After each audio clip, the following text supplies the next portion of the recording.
Good morning, everyone. I'm sorry, I need to stand here so our lovely colleagues on screen can see me as well. So that's why it's a little awkward for people. Hopefully you don't get sore necks over in this row. Come in, come in. There's still a little bit of chaos happening outside, so people will join us. So good morning, I'm Lisa Siegel. I want to start by acknowledging that we are gathered here on Darawal country and pay my respects to elders past, present, and emerging, and reminding us that this land always was and always will be Aboriginal land and was never ceded. And, you know, here we are for the research symposium. It's very exciting, but reminding ourselves that the Indigenous people of this land were the original environmental educators and, dare I say, researchers. And that is an unbroken line of more than 60,000 years. So here we are. So yeah, just starting by reminding ourselves of that. So this is a very exciting time together for our research symposium. Just to share with you all that most conferences, A2E conferences, the research symposium is run either before or after the conference often. And so what happens with that is that researchers come and we have an amazing interactive day. But we had the opportunity this time to run as part of the conference. So there's, you know, checks and balances with that.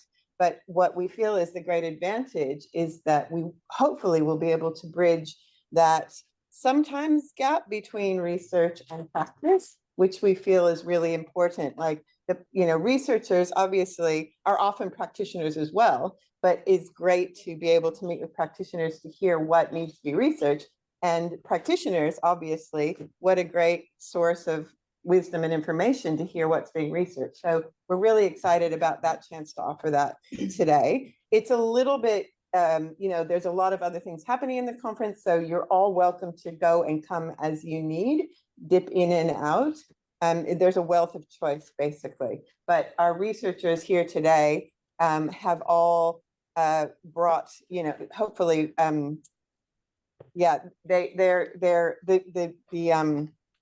what's the word? I can't even think. The instructions, that's not the right word, but the instructions were that it's to be an interactive dialogic session. So that it's not about anybody standing up at the front and presenting their research and everybody else just listening. So everybody here, all the researchers are here to have dialogues. So that's what I wanted to start off by saying. I also wanted to acknowledge our organizing committee before we start. So we have Associate Professor Peter White here. And I'll just go around the room, and who do I see?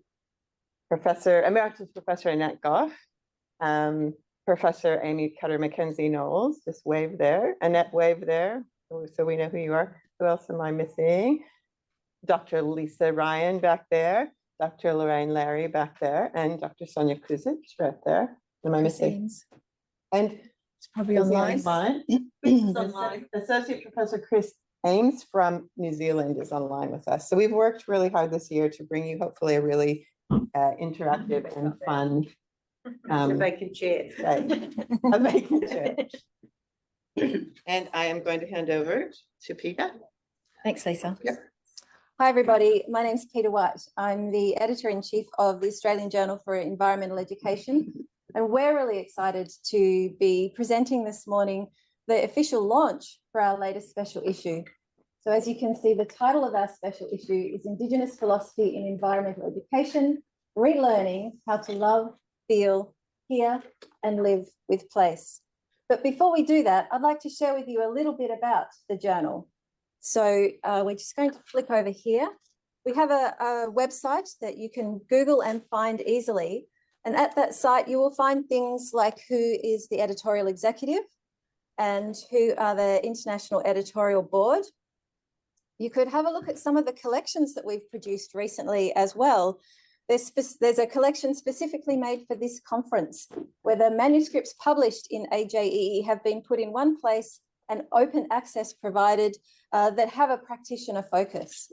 There are other collections on here, one around marine environmental education, and then our special issues will also be made available. The one that's not here but will be soon is the special issue around school strikes for climate. You can always see the latest issue, which we have to admit we're a little disappointed to see is still issue 2. We were hoping that today that would actually be issue 3, the one we're actually launching, but bear with us, that will come in time very soon, I'm sure. And you could, of course, always search up all of the issues that are available. So that's a little bit of an overview about the journal. Please be in touch if you've got any questions or would like to ask anything about the process. We think we have quite a nice process for authors to go through, but we're very open to conversations with our authors, and we're trying to build a strong community around our journal, hence today. And also to note that in the years when A2E2 doesn't host a research symposium, AAEE will host one, and it will be an online event. So please look out for that. It will be sometime later in the year, next year. And so today is my very special pleasure to introduce the guest editorial team for the special issue that we're launching. So we have them on our Zoom call today. Everyone who's in the guest editorial team who is able to be with us today, and that is not the full team, is online. So I'll introduce them to you. We have Anne Polina leading the team. Anne, could you give us a wave and say hi? Hi. Wonderful, thank you. We have Sandra Wooltorton. Hello. We have Laurie Guimond. Hello. Laurie's joining us from Canada, so a special shout out to you, Laurie. And we have Mindy Blaze. Good morning. And we don't have with us today Yin Parodies, but he is going to still join us via video. And at this point, I would love to hand over to Anne, who's going to launch us or get into the proceedings for our keynote this morning. Over to you, Anne. Yeah, look, mabubara ngajunu nilawalan Polina ngayo imadwara man and ngai mandajara nganga nganga in Broome, my home. I just said good morning, and that my name is Anne Polina, and that we're speaking on country. And I just want to acknowledge all of the good ancestors around the globe, not just here in Australia, but in Canada and across the globe, particularly Indigenous voices who are standing up, looking at how do we have a climate chance in terms of climate chaos. So it's a great opportunity to come together and be with this amazing team. You know, one of the things we say as Indigenous people, and this is coming through in the work that we're doing, is that if we're doing this cooperative inquiry, then it's all about us all learning about place, about country. So from that perspective, we're hoping that this session will be very, very dialogic. We've got some major provocations that we want to put to you. We've developed a beautiful set of little films to talk to our work. And we do want to make it dialogic. And I think at this moment in time, when we're hearing all of this, what's going on across the planet, it's so critical to listen to the voices of Indigenous people, because we come from a world of eco and not ego. And we really need to be all working together if we're looking at the planetary chance of how we move forward. So in terms of this conversation today, thank you all for being there. Somebody said to me, there's only 2 things that we have in our world that we can manage and control, and that is time and our energy. So I want to thank you all for being in the room today and coming to hear this, because the voices of Indigenous people, not just here in Australia, but across the world, is so critical at this point in time when it seems, as I said, we're spiraling into climate chaos. So we want to bring this wisdom together. We want to share it, and we want to encourage you all to really have a really deep dive into this special edition and listen to the voices, not just of people, but of place, of country, and of the living waters. So from that perspective, I also want to introduce why we're talking about Indigenous philosophy. And I think one of the things I wanted to mention to Peter, because we've all been introduced, is that this is a collective way that we learn together, and that through this journal, we've all learned as well. And I'm very, very encouraged to work with these amazing colleagues, which I have been doing for the last 3 years, and to see that this is not just transforming our work, but transforming us as human beings. One of the things our elders say is that it is a real privilege to be a human being, that we are a species who can think, who can have reason, who can have logic, that can challenge and question the things that we see in our world that is creating great uncertainty and chaos. I, as an Indigenous woman, as an Indigenous leader at the front line of much of the unjust development that's occurring in the Kimberley, it's really, really important to hold on to hope, to really believe that there is a coalition of all of us as good ancestors working together to right-size the planet. So in terms of Indigenous philosophy, what is it?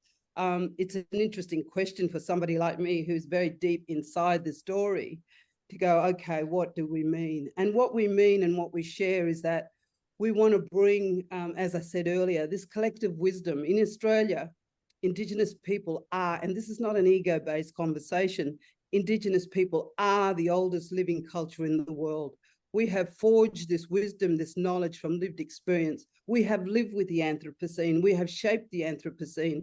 We have done this by living with diprotodon. I've got carvings where elders have really painted into pearl shells a fully fleshed diprotodon. So this knowledge, this wisdom is here, and we are really encouraging fellow human beings to really listen and not just hear, but use this work to transform themselves as a human being, but the practice in which they engage. So from my perspective, what is Indigenous philosophy? It's all about relationship.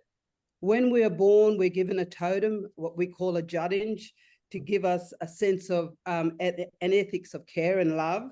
And how we see all of this coming together is that we as Indigenous people do not see our non-human being as separate. We see them as part of us, and that includes land. So from that perspective, we see land and living waters as living, having a spirit that is alive and fully in communication with us. This judinj, this totem that I talked about, teaches us to have an ethics of care, of a relationship with something that is non-human, which can teach us how to be fully human. So from this perspective, it's about relationship, it's about respect, it's about reciprocity, but most importantly, it is about responsibility. Our duty of care, one, mainly to our young people, Indigenous and not, that this intergenerational equity and the world that they have been born into is part of their due inheritance. They have a right to claim their position in the world, and we as good ancestors need to ensure that we do that. So everything is place-based. The work that we're writing about here in Australia is going across the world. People are really curious about what is coming out. As I said, not from an ego base, but from facts and reality, is that we are the first scientists. Water, land, eugenics, who to marry, when to marry, why to marry. You know, all these system science, we had that here in our country. We still hold it. And amongst all of this, you know, for us in terms of the Kimberley, 150 years of colonialism has totally destroyed and disrupted these living systems. And so what we're saying is that we need to work with you all. We need to build this relationship of trust and respect and dignity and worth of human life and non-human matters. So this is a world where we're wanting you to rethink about what education is. It's not just about education, it's also about learning and sharing. And so one of the things my sisters, one of my sisters who's now passed said to me is, we need to listen with our eyes and see with our ears. So we're wanting you to engage a process that is very interactive, full of all of these things, but why are we doing this? And I think the most important point is so that we can continue to dance upon the earth, that we can continue to have ceremony, that we can bring you in and with this wisdom, teach you how to feel and hear the place in which you live, love, work, and die. So this is a really important journey. Amazing people standing with me in this conversation, thinking about how do we do all of this? How do we come together? How do we get you to have a pause, to read this wisdom, to reflect on it, to see how you might transform your own practice? So from that perspective, as I said, we're dealing with complexity. We need collective wisdom. Each and every one of us on the panel and in the room come from different lived experiences, come from different disciplines. We need to bring that into, in a way, a global think tank to consider how are we going to right-size the planet. And what I'm saying is that without Indigenous wisdom, without Indigenous philosophy, without Indigenous ways of being and knowing the world, we will not be able to right-size the planet. So don't worry about trying to go to Mars and the moon. Look back on Mother Earth and see that this wisdom is here and that Indigenous people are bringing it as a gift of love and care. And our voices need to be amplified so that we find those people who share the same values, the same ethics, the same virtues, and we can dance upon the earth together in ceremony and love and a sense of caring that we're going to give our young people a climate chance. So from that perspective, I know we're running a little bit behind time, so I really now want to talk about how this is going to unfold, and that each of the speakers that you see today, as well as Yin Parodies, will be putting a provocation to you. And remember what we said, it's dialogic. And this is one of the key elements of colonialism. It's anti-dialogic, it's conquest, it's manipulation, it's divide and conquer. And what we're saying is that we need to flip that around to the pedagogy of freedom that Freire was writing about. It's about unity, it's about cooperation. It is about us coming together and synthesizing our knowledge, because we don't live in a universe, we live in a pluriverse where all of us, each and every one of us, are connected.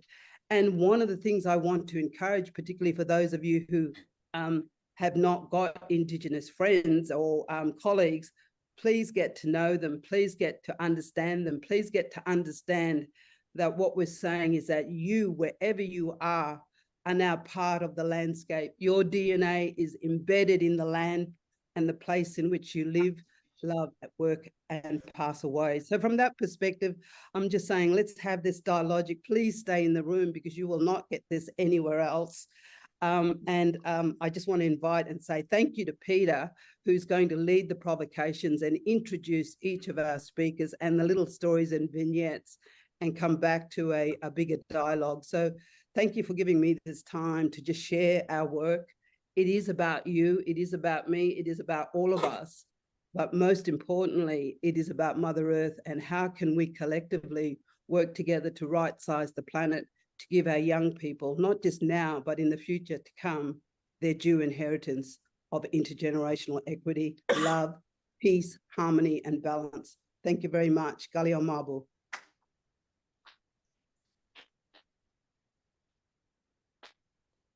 Thank you, Anne. Thank you very much for those really important and beautiful words. I made a mistake at the start and forgot to acknowledge that Libby Jackson-Barrett is also one of the guest editors, so apologies for that. And we would like to share with you now a provocation from five of our guest editors.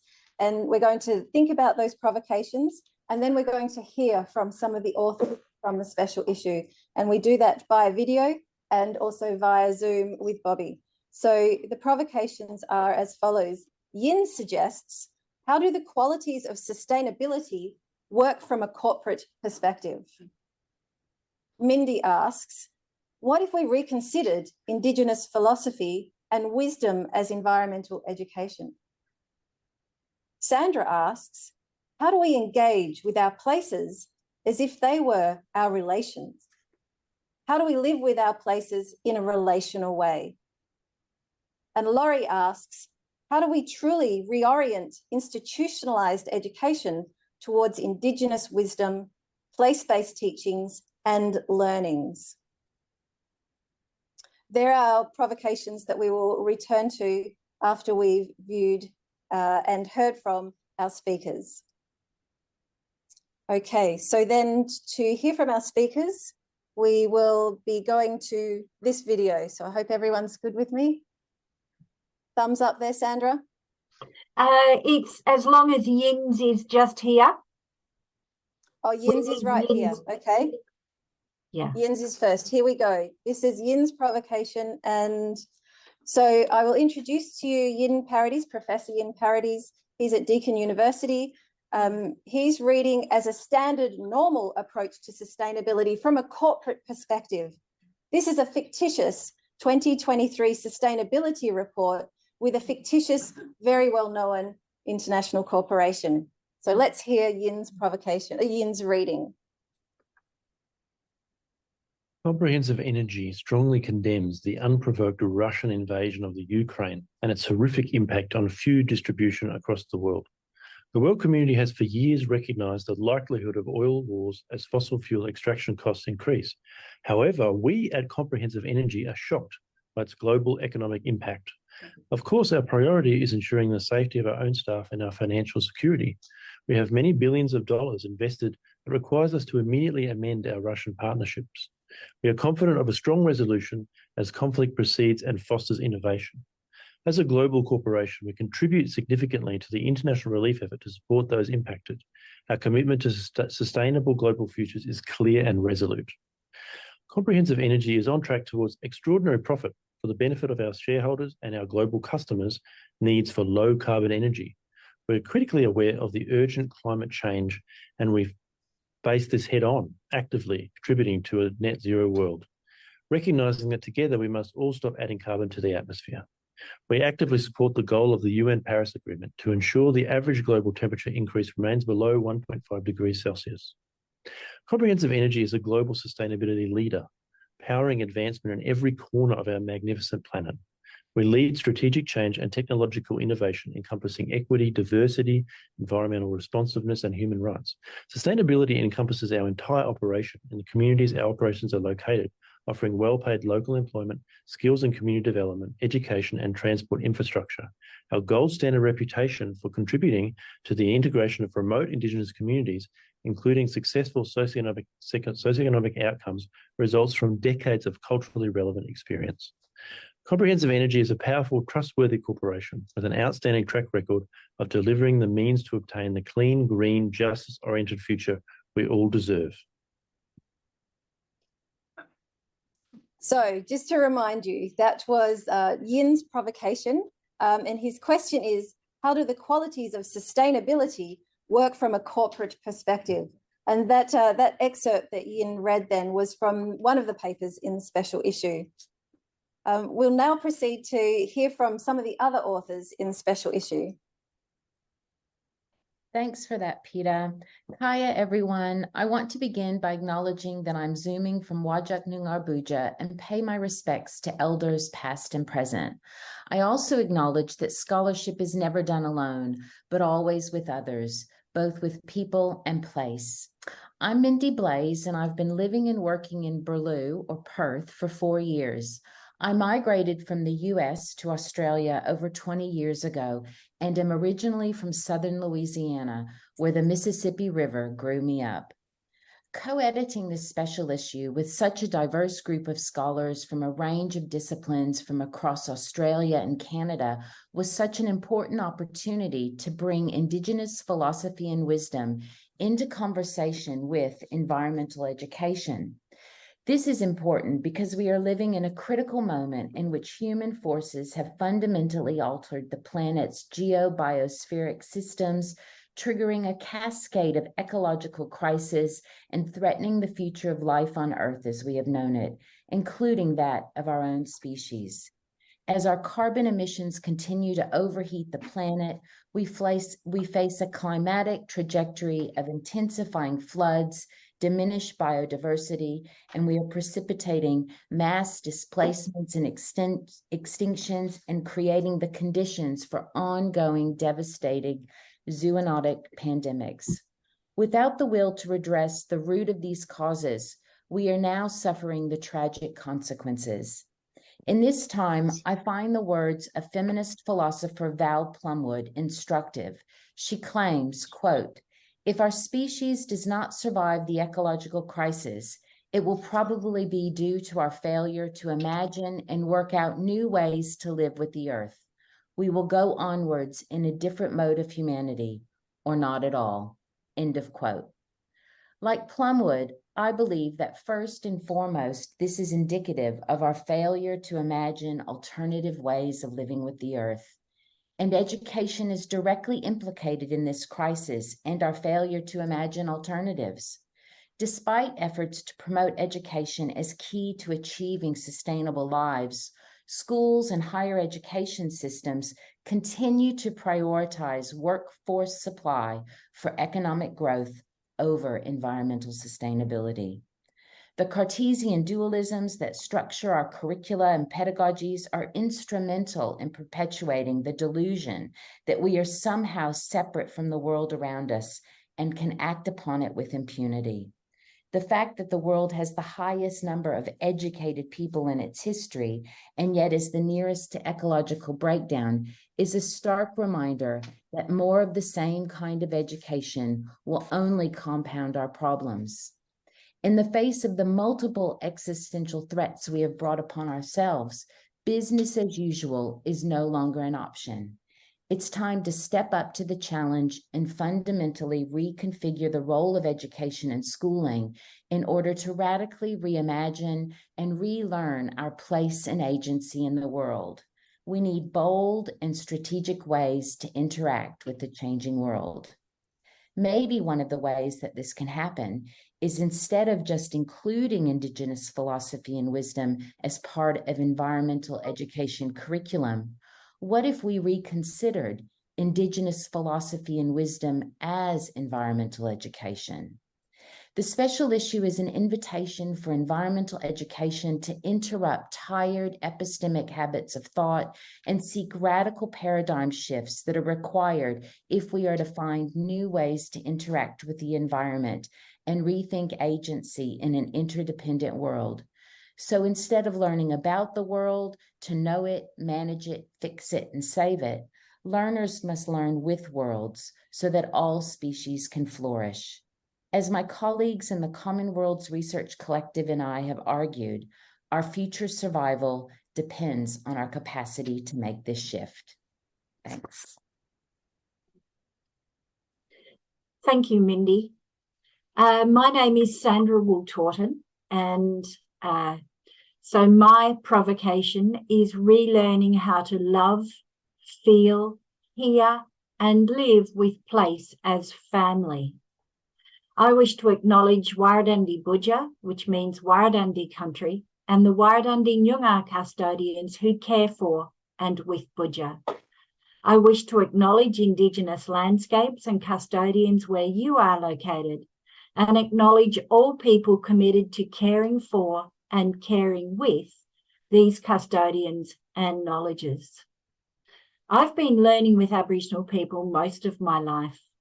One of the things that has always interested me is the nature of love of place, which is a significant concept in Nyungar language. Behind most of my research is love of place and response with living landscapes. The word country with a capital C doesn't translate to country with a small c, as English language uses that word. Country is one of the concepts I've been contemplating in experiential and practical ways with Aboriginal colleagues since that time. In Nyungar language, the word Kudabudja means love of place in a relational sense, like a brother, sister, spouse, or parent. In other words, it is about place as your family. We can feel relationship with a kangaroo as a sister, or a crocodile as an uncle, or a species of a tree as a brother. When we set out to organise this special issue on Indigenous philosophy and environmental education, we asked basic questions. How do we learn to live with country and to engage with country? And that is my provocation for this conference. How do we engage with our places as if they were our relation, our family? In other words, how do we live with our places in a relational way? Most of us in this conference today, as environmental educators, are interested in some way in these basic questions. And each of the special issue authors address these questions in one way or another. Perhaps central to these questions is how do we communicate with our places, with river, garden, forest, and city, as if they were sentient, animate, responsive, and able to care for us. As a matter of fact, they are. When colonisers and their descendants arrived in this country, the first task of colonisation was to diminish the relationship between people and place that has existed since the dawn of time. The colonial task was to end continuing place relationships, replacing these relationships with power over colonial relationships, characteristic of English master-slave ways of relating. Since that time, old Aboriginal people have been feeling and saying that non-Aboriginal people can't learn. This was recognised by the anthropologist Stanner in the 1930s with the title of his book, White Man Got No Dreaming. The full quote from Stanner goes something like this: "White man got no dreaming, him go down another road all by himself, belong himself." In other words, white man can't live in a collaborative relational world. It seems to me that one of the next steps in decolonisation and anti-colonisation of this country is to overcome the barrier between society and the places to which we are related. This seems to be an important task of public truth-telling. That country, including river, has feeling, is animate and responsive. We walk with relations, and we need to do this in gentle, caring, in relational, gentle and caring ways. This task needs to be led by environmental education in partnerships with places and its custodians.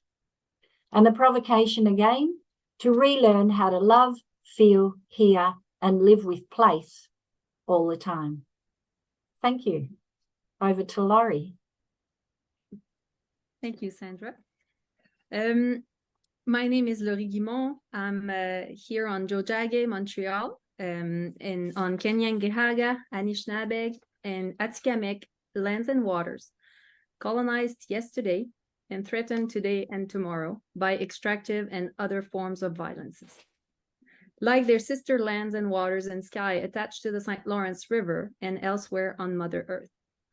While I write these lines, Quebec's government and private enterprise are taking serious actions to construct windmills where the three sisters, corn, beans, and squash, have been growing since time immemorial, where the most abundant, diverse and rich agricultural lands of what is now Quebec are located, our food basket along the St. Lawrence River. Beginning of quote, "We have to start considering massive wind projects," warned the Ministry of Economy, Innovation and Energy of Quebec, Pierre Fitzgibbon. The name of the ministry says it all: economy, innovation, and energy. You need energy to develop economy and innovation to fix what's been broken by energy and economy.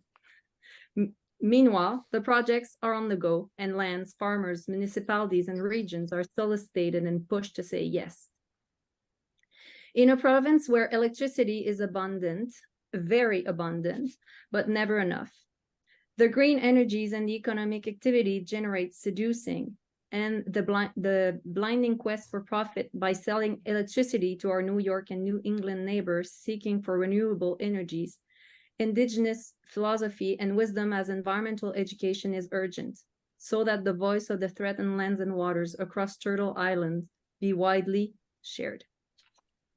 Indigenous philosophy and wisdom are necessary to step back and move beyond the dualistic nature-cultural paradigm, bringing the technology, innovation, and institutions and as adaptation and as solutions to the harm being made to lands, waters, and sky. Rather than to relational solutions leading to a real nature and social justice. Indigenous philosophy and wisdom are necessary to shift from economic growth to degrowth, from extractive innovation to social, territorial, place-based innovations, from environmental degradation and environment growth, love, and care. Indigenous philosophy and wisdom can help us understand the dual crisis facing the contemporary world, the climate crisis and the societal crisis. Lands and waters are milieu de vie, living places, not spaces of exploitation of nature and human resources. Living places allow life. Indigenous philosophy and wisdom as environmental education is inherent to living places. Education is about learning how to care for living places and people. This special issue is an opportunity to listen to them, to learn how to heal ourselves, nature, and living places, and to help think the future as being nature or our home as being one. I had the privilege of being a member of the collaborative team that orchestrated the preparation of this environmental education special issue, which includes deep thoughts on environmental education and indigenous philosophy and wisdom. This issue allows to learn from the places, the people who have inhabited them since time immemorial, the people with whom they co-live today, and the education for tomorrow's life. Education has been so much institutionalized, moving away from its very essence, place-based teachings and learnings all around us, along the St. Lawrence River and her sister rivers, upon the northern lights in the sky, through the plants, the trees, the animals, family that grow beside us. Education is not restricted to and for institutions, private reserves. So my question, to end my question is, how do we truly reorient institutionalized education toward indigenous ancient wisdom, place-based teachings and learnings? I would like to finish my intervention by mentioning that we just welcomed the autumn equinox here in a few days. It will be September 31st, which is the day chosen for National Day for Truth and Reconciliation in Canada. Truth and reconciliation, if we can talk about reconciliation, is about recognizing, respecting, elevating, and fully embracing place-based ancient indigenous wisdom and teachings for a true re-education and for a learning education.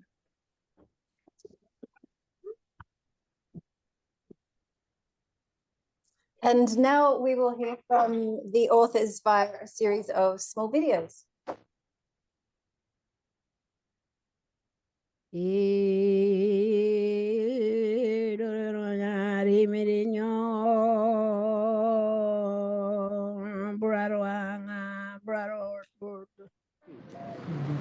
Kololo bokmak ka numango numarlili marikena mengitinyao ngana punggalanga room go manikeo songlines ko. Naltian ngana poli yul ngumala ninna biribirio kawal ngayo. We also need to acknowledge the people of whose land we are sharing today, the First Nations of the places in which you sit as you listen, the elders past, present, and future of that place, and the land itself, and the beings that co-become there. And we extend our respect to other First Nations people who might be listening to this presentation. We share with you about Barker, about our place, our land, our people, and some of our stories, our mathematics. Respectfully extend the relationship to your place and your people, and acknowledge the laws, stories, songlines, and histories of your own place. You might be wondering who we are. We are collective. We are Yolngo and Ngapaki non-Yolngo. And we speak with and as Barker, our homeland. Barker has enabled our learning, our meetings, the stories that guide us, and the connections we discuss. We want you to come with us on our journey of song spirals. Song spirals are the essence of people in this land, the essence of every clan. We belong to the land and it belongs to us. We sing to the land, sing about the land. We are the land, it sings to us.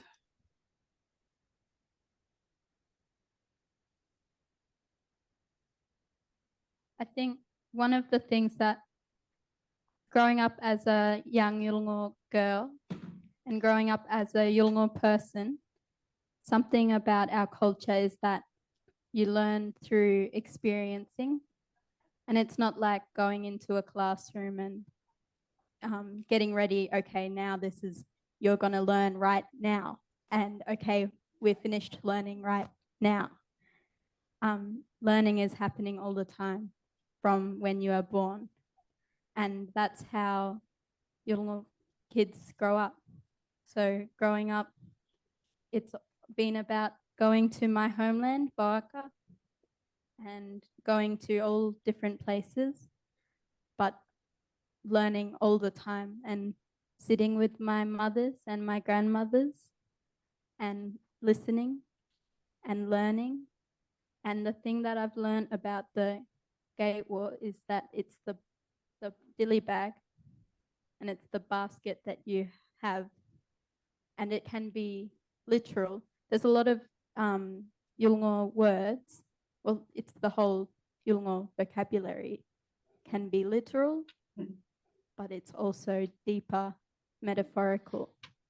And so when we talk about the gate war, it's about that dilly bag that you use to collect your food, but it's also about the knowledge that you're collecting at the same time. Yeah. That you're putting into your dilly bag. Yeah. And so I'm always learning and putting into my gate war. Yeah. Hello, my name is Peter Reason. Sarah Gillespie and I together wrote The Teachings of Missel Thrush and Kingfisher. Sarah is an artist who works primarily with drawing and mezzotint. I'm a retired academic and writer. In our paper, we ask, what's the point of art in a world that is burning? And in response, we show how the practices of close attention, of drawing and writing, the more than human world, can shift our awareness. They lead us away from seeing ourselves of sentience, of subjectivity within an insentient world, towards an experience of that world as sentient, as a communion of subjects open to communicative exchange with us.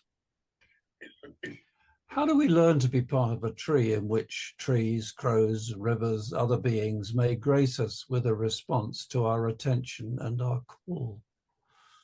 How do we learn to do this not just intellectually, but proved on our pulses, as the poet John Keats put it?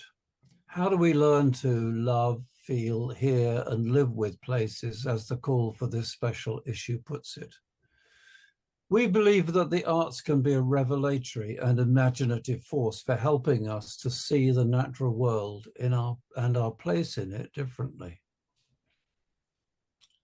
In addressing these questions, we draw on living cosmos panpsychism and the theory of art practice, but central to our paper are narratives from our experience. For example, Sarah tells how after several hours of drawing a poplar tree with close attention, she was able to drop my self-attention, my fullness of myself. I voluntarily entered its world. In the challenge of practice, space opens for the energetic presence of the tree. So the kind of experience we've reported here are both everyday as well as exceptional. Missel thrush, tree, river, kingfisher are there all the time. We have to cross some threshold into their world through offering our own presence and quieting ego with openness and love.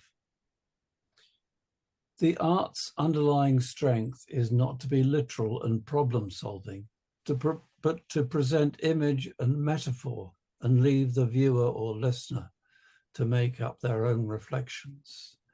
At their best, arts don't tell, but rather create an atmosphere in which wisdom reveals itself. In this way, they may draw us away from the single vision of the modernist worldview, helping us shift the underlying assumptions at the heart of the stories that hold us in a culture of astonishing destructiveness.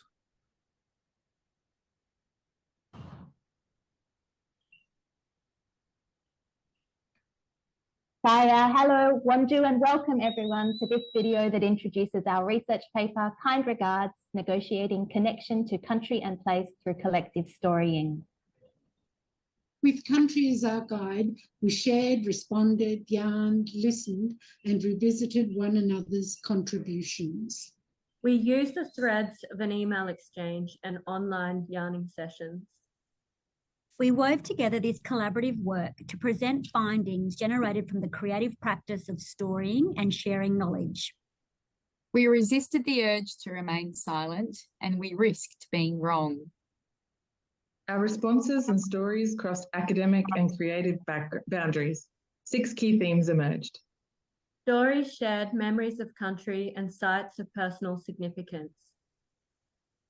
The importance of honouring children and childhood was clear, with many of us centring children connecting to country at early ages, all of which have carried us throughout our lives. Our stories invoked the relationality that underpins First Nations Australians' knowledge, not only of place and people, but also of the knowledge of past and continuing practices that signify connection. Sensorial responses permeated our storying, connecting us to place, country, and each other, exposing vulnerabilities we had to feel and yarn our way through. We acknowledged earth violence through stories of colonisation as deliberate destruction of country. We took a practical approach grounded in kindness and found that these really supported our negotiated connections to country and place.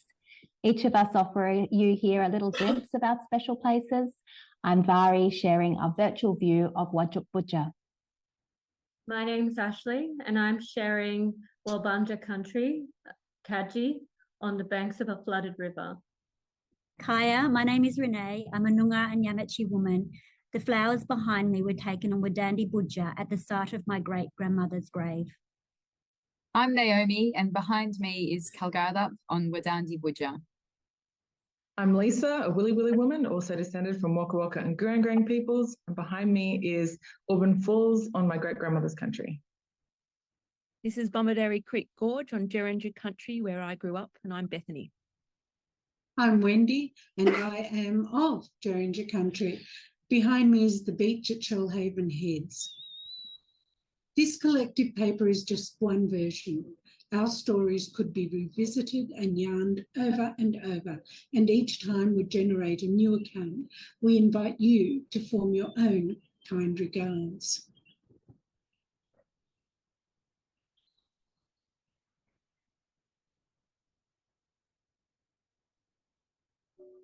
We acknowledge the lands on which we produce this work, Wurundjeri, Djadjarung and Bunurong country, and offer our respect to the elders and ancestors across time. While I'm certain that we all have primal connections to the shimmer of landscapes, landforms and places, on reflection, I know and see gaps, cracks and silences in my own connections. I have felt the aliveness of places, but I'm confident that I'm still oblivious to many of its dimensions. I can point to examples of where, when and how I have felt that places were like family, with which I was in reciprocal and caring relationships. But I also know that memory is selective and that these examples, like all family relations, are flawed and incomplete. Even though I practice this a little, I don't believe that I can see all the marks of damage and violence left on them. This is partly because I didn't learn early that place matters and is part of everyone's reality, family and responsibility, past, present and future. It's also because places are not so easy to know, but are, as Greenwood says, complex, generous and shy. The consolation of recognising these impoverished understandings is that the chinks are how the light gets in. Looking into the cracks in our understanding, freeing ourselves a little from thinking of ourselves as knowers can let us be questioners and wonderers instead, and wonder seems inextricable from feeling the visceral shimmer of place. I notice relics of ingenuity, including the largest water wheel in the Southern Hemisphere, built in the late 1800s by miners to extract gold from rock and earth here. There are warning signs everywhere, pointing out dangerous deep holes, mine shafts and tunnels. I notice misshapen trees, many shades of green in the landscape, huge rock faces with brown, pink, green and orange stratification. Tree roots push downward through these layers of rock and soil. And we talk about how country seems to be teaching us something about the layering of time. I felt disconnected on our walk, even though I had tried or hoped to feel the peace, calm and presence I usually feel when I'm walking with trees and attuning with the spirit of a place.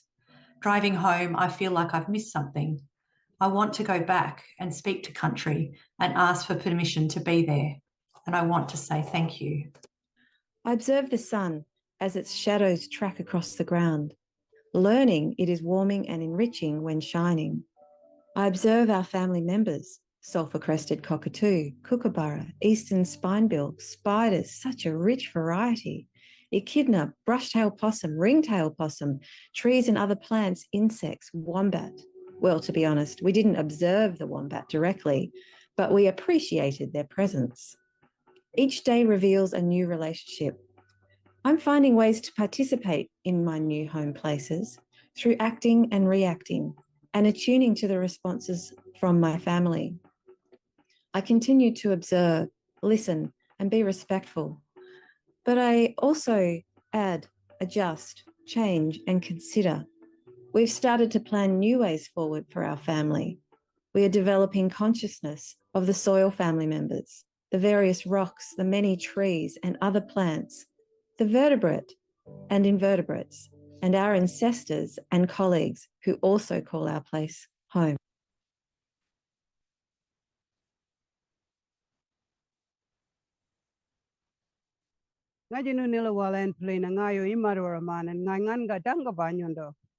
So we're here quickly just talking about Dangaba because we've, as the team leader and leader of the paper, we're collectively putting something together about what we learned in terms of the cooperative inquiry method. So what I wanted to say was we had an opportunity to turn the camera on Edwin and I, and we had a little discussion, and we thought that as Indigenous people, people are always looking in. We wanted to look out. And so this is an opportunity for the researchers to reflect on their own learning. And so from that perspective, Edwin and I and Dangaba are very keen to see what all of our colleagues have done and put together. So from that perspective, Sandra is also coming in. Sandra Will-Torton, you all know her, amazing. She's going to talk about her reflections of her engagement, her experience, her relationship with Dangaba. So Galia Marble, thank you. Ngayu Nilawal, Sandra Will-Torton. I wish to acknowledge the traditional owners and custodians of this living and beautiful country that I'm standing on now, one of whom's beside me, Anne Paulina. And I wish to acknowledge the traditional owners and custodians and good people of Nookamba and Yakanara and the owners of the Dangaba story. It has been a great privilege of mine to work with Anne and Edwin and all of the researchers to tell two stories in the story that's called Learning to Care for Dangaba. One story about the corporation, another story about learning to care for Dangaba. And I wish to acknowledge Edwin Lee Mulligan, who's a co-author on this paper. I was driving along in the car with Edwin recently, and he asked me if he wanted me to tell me the story about Dangaba. And so we stopped the car and Edwin showed me the stories, her body parts that you can see on the landscape. He showed me the termite mounds, which are in memory of the people who have died from Dangaba's anguish. What the story has done for me is, first of all, for about 5 days, I carried the story with me day and night. It had such a huge impact. The whole process kind of spoke to me about the country being alive, the country having meaning, the country interacting with all of us. And it made me fully aware of my duty as a planetary citizen to do my bit to care for Dangaba. So for me, the story of caring for Dangaba is a little bit like the story of caring for the planet. When we care for ourselves, we care for country, we're caring for Dangaba, we're caring for the planet. I'm standing here on Jojage, Kanyangihaga, and other nations' lands and waters. I pay respect to their traditional owners and cultural custodians. My name is Laurie Guimont. I am the mother of Jeanne and Flavie and a professor in geography at University of Quebec in Montreal. I own a car. Since my encounter with Dangaba, I learned that every day, everywhere, and every time we are fueling up our car, we are part of the problem for Dangaba. We must engage university with her. We have to learn how to care for her and for Indigenous wisdoms. Stories like Dangaba hold traditional ecological knowledge, and that cuts across the discrete learning areas of Western education. And stories like Dangaba have the power to transform the ways in which we in the education system teach about our environment and, more importantly, how we're connected to it. So in order to be culturally responsive, we can do this by giving voice to First Nation stories. So what we're saying as Indigenous people is that this wisdom that has come from the beginning of time has come from country, has come from the land. We see that we have a duty of care to show that our wisdom is really relevant right now for modernity if the planet is going to survive. Country is alive. It is a very, very powerful teacher.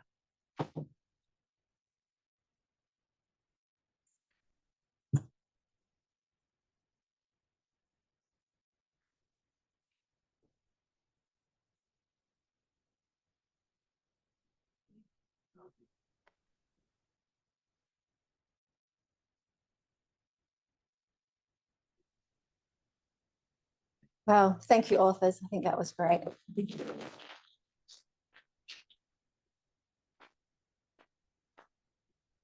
We have one more author to speak with us, and Bobby's with us today in the Zoom room. Bobby, could I hand over to you, please? Yes, thank you. Osio Nagada, Bobby Chubigbi Dawadoa, Jichalagi. Good morning to everyone. My name is Bobby Chubigbi. I'm a member of the Cherokee Nation of Oklahoma, and that is where I come from. But today I greet you on the lands of the Eora Nation, and have been reflecting, and hearing all of the authors and editors talk about this theme that's brought us together of love of place and respect for place. And just the interesting contradiction that Zoom is such a powerful tool in being able to bring us together across space and time. And yet I think, the risk of that, and part of the reason that I chose today that I wanted to be with you in person is to be able to, as we are all trying to do, acknowledge the time and space that hold us in the present moment.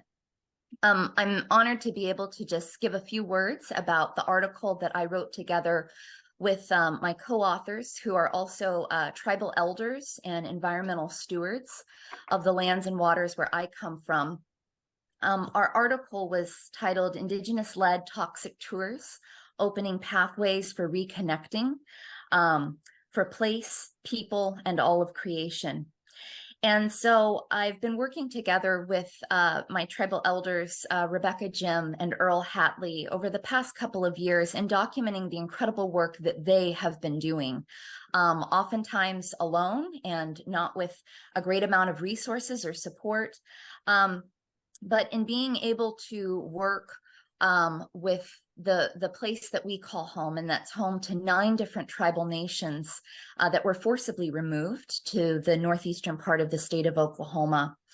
And through their organization, Lead Agency, they have been trying to tackle one of the most massive environmental issues in the United States, in North America, that's known as the Tar Creek Superfund site. So crisscrossing the lands and waters and impacting those lands and waters of our 9 different tribal nations in the area have been the impacts of really unregulated and uncleaned up lead and zinc mining that started in the late 1800s, but that's really left a landscape that is completely toxically assaulted, not simply contaminated.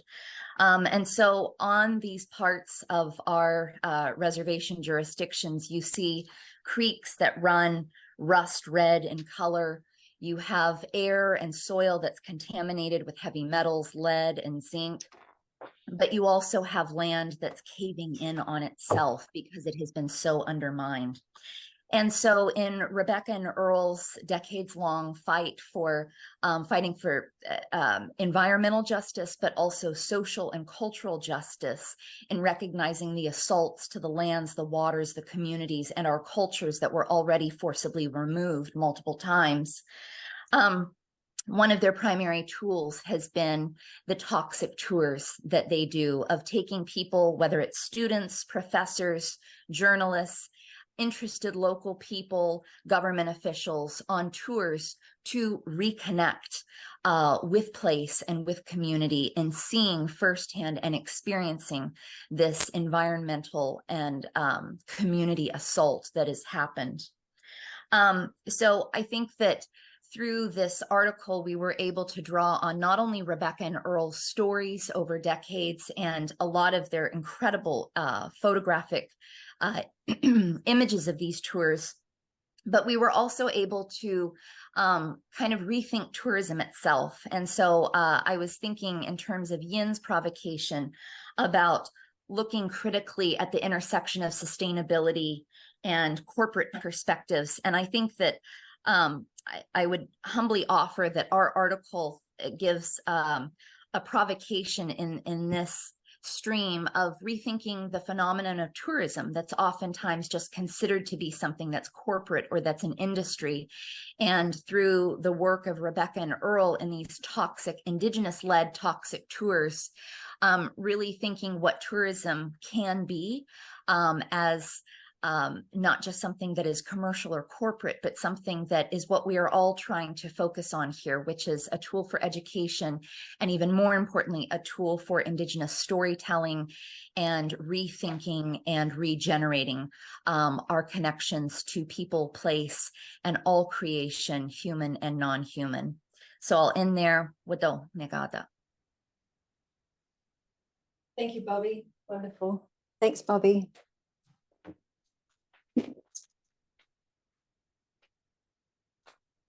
Okay, so we have time now to return to the provocations that were offered to us and to take questions from the audience.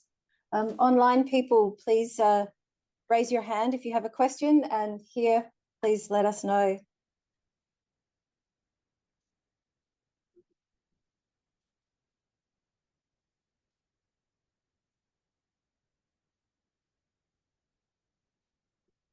Practicing wait time.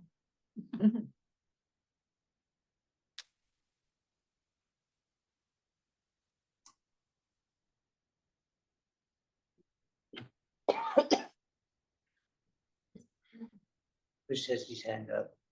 Yeah. Hello, Chris. Would you like to ask a question? Kia ora. Yes, thanks so much. I'm talking to you from Ngāi Tahu, Ngāi Tuahuriri land here in Aotearoa, Christchurch, Aotearoa, New Zealand. Thanks so much for a wonderful series of presentations. I've been really interested in the area of digital technologies and Indigenous knowledge, and particularly in education in places. And one of the things that I've been working with an Indigenous colleague, Matu Ratima, on is getting participants or students to, I guess, because places is personified through various atua or spiritual beings, having our students ask places how they would like the students to engage with them. I'm really curious about whether this is something that resonates with some of the speakers and their deep understandings of place and Indigenous knowledge today. Thank you, Chris. And I'm wondering, would you like to direct the question? Or would you like to take it yourself? Yeah, no, thanks for that question, Chris. I think one of the things we're saying is country is alive. Country is there, and in order to engage with country, we need to have those values that I talked about in terms of respect. When you go into place, it is occupied by so many of the non-human family that we really need, in a way, to engage and go, okay, let's have this conversation. So it's one of the things is people feeling brave and communicating that out loud, not just through feeling.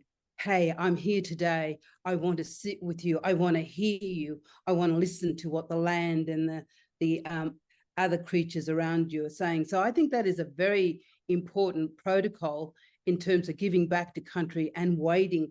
We have this concept of waiting time. And this is one of the reasons why I'm saying we need to be brave. The first time you do it, you kind of go, hey, am I crazy?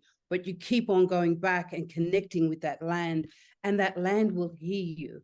It will feel you. It will read you. Country will read you.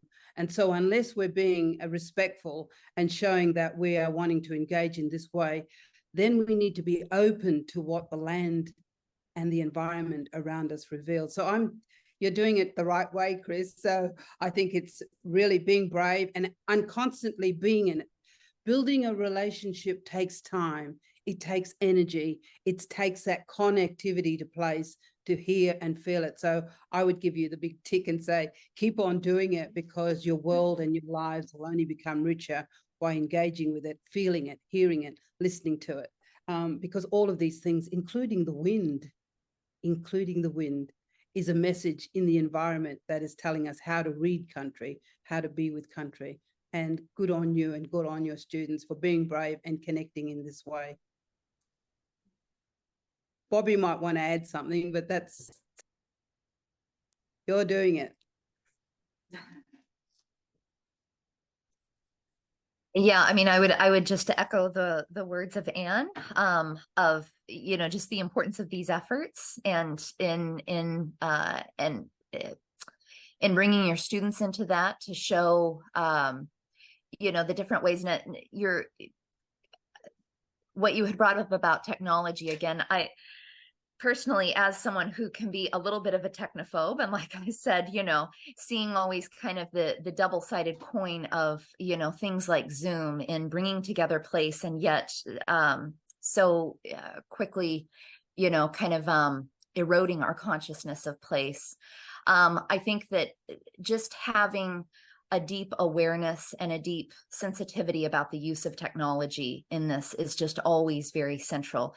Relating it back to, you know, the stories that were told through the paper that I did with Rebecca and Jim during the period of COVID time, when, you know, our tribal communities were having a really horrific time and everything had stopped, including the toxic tours. Rebecca was able to do an online toxic tour. And so, you know, that had not been something that had really been thought about, or wouldn't be possible without technology. And so, yes, it still allows those openings and possibilities. But I think, you know, what I feel and what I've kind of heard through a lot of my elders is always taking it with a grain of salt, and always going in, you know, wide-eyed to make sure that you're using technology in a good way. Thank you. Thank you, Bobby. Thank you, Anne. And thanks, Chris, for your question.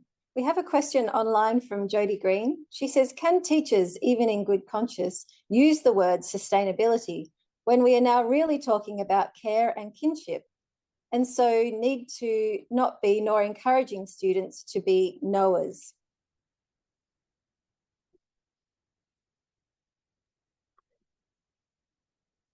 Yeah, I'm happy to take that question. So thank you very much. It's a really good question. I have a PhD in sustainability, which these days is one of those things that makes me wonder about terminology. It has always been the question.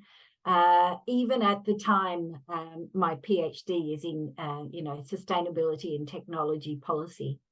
I think the answer is actually no, because sustainability tends to mean, and in corporate talk, sustainability tends to mean sustainability of, you know, the corporation, the economy, the world as it is at the moment. And that is intensely problematic, of course. And so I think it is a totally different language that we need for the language of relationality, the language of place, of being in place, the language of dialogue, the language of communication, the language of being, you know, the ontology of our lives, as opposed to, you know, this narrow theory about economics, which has landed us exactly where we are at the moment. So thank you for the question. It's an interesting one, and I'm sure everyone would answer that in a different way. So yeah, over to anyone else who wishes to answer that question.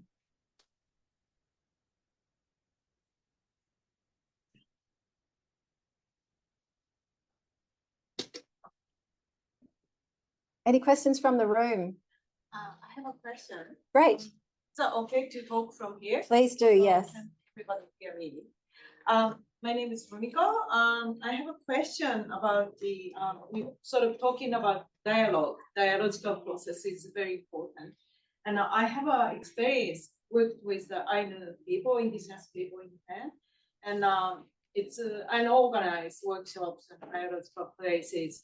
But I found it's really difficult to make a dialogue in a meeting room, especially those people who have learned the things from their experience, embodied their knowledge. It's really embodied, and it's very hard for them to verbalize in a very small meeting rooms. So but also they have to make a communication with some kind of like a developers or expert who never understands the sort of meaning, such kind of like a value of the sort of learnings learn from the places and learn from the where they are coming from. So what's the best way to make a dialogue between those kind of experts, developers, and indigenous people who are actually sort of coming from the land? I mean, yeah. So that's my question. Great, good question. Can I check Anne and Sandra and team? Were you able to hear that? Yeah, I heard the question, and I guess this is what we're saying. Dialogue is not just one moment in time. It's an ongoing process. And particularly if we're talking about environmental issues, because what we need is what we said earlier, country or the land is the greatest teacher.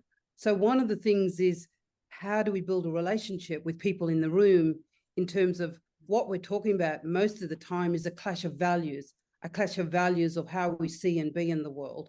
So in order to, unpack that, we have to really be out in the landscape. And this is why we're saying that this is a way for those wanting to engage in environmental education and environmental sharing, is that it can't all be in the classroom.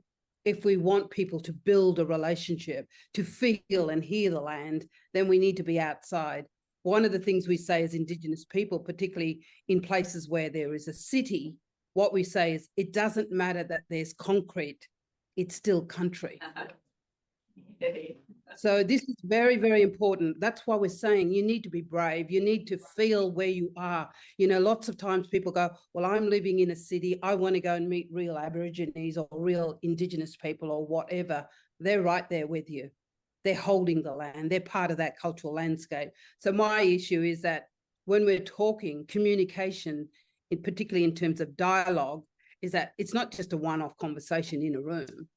We need to build a relationship of trust, of respect, of dignity, to take people out of the sterile situation and take them just outside, hear and feel country, listen to the land, listen to that. So what I'm saying is that dialogic action is a real instrument of unpacking colonialism. We really need to have dialogue, because with dialogue, what we do is we build trust, we build respect, we build a way to connect and hear the difference in our values and our ethics and our ways of being. So what I'm saying is that it needs to be an ongoing conversation. It's not just, hey, here we are in the room, let's make these decisions. You've got to get outside. You've got to build a relationship. You've got to feel country. You've got to feel that in order to evoke your sense of responsibility, your sense of care, your sense of understanding that we live in one world of a pluriverse, and everything we do, that ripple effect is so, so important. So I'd say dialogue is exactly that. It's not just a one-off meeting. It's how do we build a relationship, get people out and start to see how the country can speak, because country is our greatest teacher. Not sure if anybody wants to add.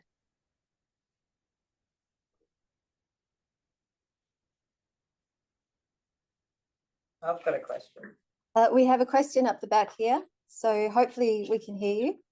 Yeah, so hopefully everyone can hear me. I connect with country every day, but there are some special places that you can't get to. So just like Auntie was saying, you have to have that in-person, face-to-face connection. But I was just thinking just before, like, how can we use technology to be in that special place from anywhere in the world? So I was just sort of thinking of live streams or audio, so that so like Auntie, like I could be with Auntie right now on country, she could be on country, and instead of using fossil fuels to fly thousands of kilometres to get to that special place, you could still be connected to the place when you need to, but then, once or twice a year, go out for that real immersive on-country experience. Thank you. And could we have your name? Sorry. Jeff. Thanks, Jeff. Gomeroi man from northern New South Wales. Fantastic. Thank you. Yeah, no, country, this is a very important point you're making, because why should people care about a place like what Bobby's talking about, or what I'm talking about, where we're at the front line of unjust development? How can we bring people to this sense of place, one, after we've destroyed it, but hopefully get on the front foot and go, this is an amazing cultural living landscape. Why should you care about, in my situation, why should you care about the Kimberley, the Fitzroy River? And so technology is a really vital way of being able to do that, to bring people to this sense of place. So exactly as you're talking about, me as the chair of Marawarra Fitzroy River Council, on our website, one of the things we're doing at the moment is we've got we're interactive maps that we're populating. We're going around right now and capturing very amazing cultural landscape, living landscapes, wall-to-wall rock art, scatters, stories of people on country, carving into ancient trees. And so the technology is to be seen for the value it has as a tool of connecting, not separating people, bringing you to country using this. Because one of the things I say as a scientist is, we're a little bit testosteroned out on science. We need a different way to tell the story, to bring the people with us. And so these visual capturing of stories of place, to show somebody this ancient rock art that has been embedded in country that is probably 40 to 60,000 years old. This belongs to the world. Why should the world care about this place before we destroy it? So what I'm saying is that technology is very, very powerful. It's a great way, as you said and agreed, we can take people to place and country to people. And that's why I, as a filmmaker, use digital technology quite a bit, because it has the magic of telling the story a different way, showing the visual. When you saw the film we had, flying over country, flying over the Fitzroy River. So I'm saying we need multiple tools to convince the majority of the people that what we're saying is powerful and beautiful and can sustain humanity. And so technology does have a role to play in that. And so I totally agree with you. I think it's very powerful. And also in terms of what we heard from Chris, it's so, so powerful to use this technology to tell, because what we're saying, it's all about story, to tell the story a different way, to bring the people with us. And that sense of showing them country, sense of showing them the Kimberley before we destroy it. How can we wake the revolution of the people for a total reset, to think and be in the world a different way? And technology and film and poetry and ceremony and dance and song and theatre do all of those things. It's about creating dialogue, not anti-dialogue. And so that sense of place and the technology is so, so relevant. And, one of the things is people are all connected. Everybody's got a mobile phone. Everybody can see these places. So we need to tell the story a different way. And the digital methodology allows us to do that. So thank you for your question. And thank you for standing with your country and on your country. Cheers. Thank you, Anne. I think that's a wonderful point to end our keynote and official launch of the special issue this morning. So please join me in thanking the guest editorial team and the authors.